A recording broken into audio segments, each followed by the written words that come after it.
تو حضور صلی اللہ علیہ وسلم معراج کے سفر سے ہمارے لیے کیا چیز لے کے آئے؟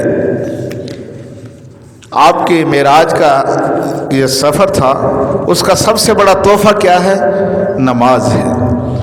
آج میرا اور آپ کا کوئی عزیز کسی سفر پر جائے اور ہمارے لیے کوئی تحفہ لے کے آئے تو ہم بڑا اس کا خیال کرتے ہیں، احساس کرتے ہیں کہ یار میرے لیے اس نے مجھے یاد رکھا۔ میرے بھائی دوستو، یہ وہ نماز کا تحفہ، وہ تحفہ ہے جو اللہ نے اپنے محبوب صلی اللہ علیہ وسلم کو اپنے پاس بلا کر یہ تحفہ دیا ہے۔ شریعت کے جتنے بھی احکامات ہیں، جتنے بھی شریعت کے احکامات ہیں، وہ سارے کے سارے اللہ رب العزت نے زمین پر اتارے، لیکن نماز اتنا اہم عمل ہے کہ اللہ نے اپنے محبوب صلی اللہ علیہ وسلم کو اپنے پاس بلا کر یہ تحفہ دیا۔ پھر شریعت کے جتنے بھی احکامات ہیں، اگر آپ ان کا مطالعہ کریں تو اس کا اللہ نے حکم دے دیا۔ رمضان مبارک کے روزوں کا حکم عطا فرما دیا، زکوٰۃ کا حکم فرما دیا، شریعت کے جتنے بھی احکامات ہیں، نکاح کا حکم فرما دیا، لیکن جب نماز کی باری آئی تو ایک دفعہ نہیں، دو دفعہ نہیں، تین دفعہ نہیں، کم و بیش 700 مرتبہ اللہ رب العزت نے قرآن مجید کے اندر نماز کا حکم فرمایا۔ پھر اسی پر بس نہیں ہے، شریعت کے جتنے بھی احکامات ہیں اس کے لیے الگ سے کسی کے لیے اعلان نہیں ہوتا۔ اگر کوئی بتائے اعلان ہوتا ہے تو کبھی زکوٰۃ کا اعلان ہوا؟ کسی شریعت کے حکم کا اعلان نہیں ہوتا، لیکن نماز ایک ایسا مقدس عمل ہے، اتنا بڑا عمل ہے کہ اس کے لیے روزانہ 5 مرتبہ اذان ہوتی ہے یا نہیں ہوتی؟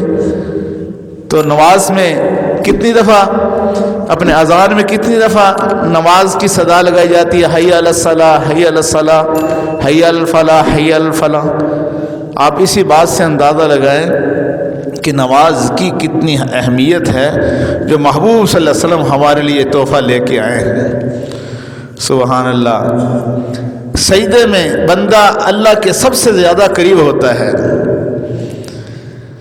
اللہ کا قرب انسان کو ملتا ہے۔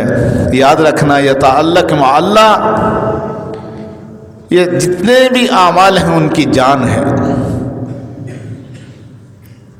قربانی کا مقصد اللہ کا تعلق مل جائے، حج کا مقصد اللہ کا تعلق ہے، زکوٰۃ کا مقصد اللہ رب العزت کا تعلق ہے، شریعت کے جتنے احکامات ہیں اس کا سب کا مقصد کیا ہے؟ ہمیں اللہ رب العزت کا تعلق نصیب ہو جائے، اور بندے کو نماز میں سب سے زیادہ اللہ رب العزت کا تعلق نصیب ہوتا ہے۔ کاش ہم ایسی نمازیں پڑھنے لگ جائیں۔ آج تو ہم ہوتے نماز میں ہیں اور پھر رہے ہوتے ہیں بازار میں۔ ہمارے حضرت شاہ صاحب رحمۃ اللہ علیہ سمجھانے کے لیے فرمایا کرتے تھے بھی سارا دن ہم دکان میں، جب نماز کی نیت باندھتے ہیں دکان ہمارے اندر آ جاتی ہے۔ سارا دن ہم دفتر میں، جب نماز کی نیت باندھتے ہیں تو دفتر ہمارے اندر آ جاتا ہے، بلکہ ہم تو نماز میں آوارہ گردی کر رہے ہوتے ہیں۔ نماز کی حقیقت کو پانے کے لیے لوگ اپنی زندگیاں کھپایا کرتے تھے۔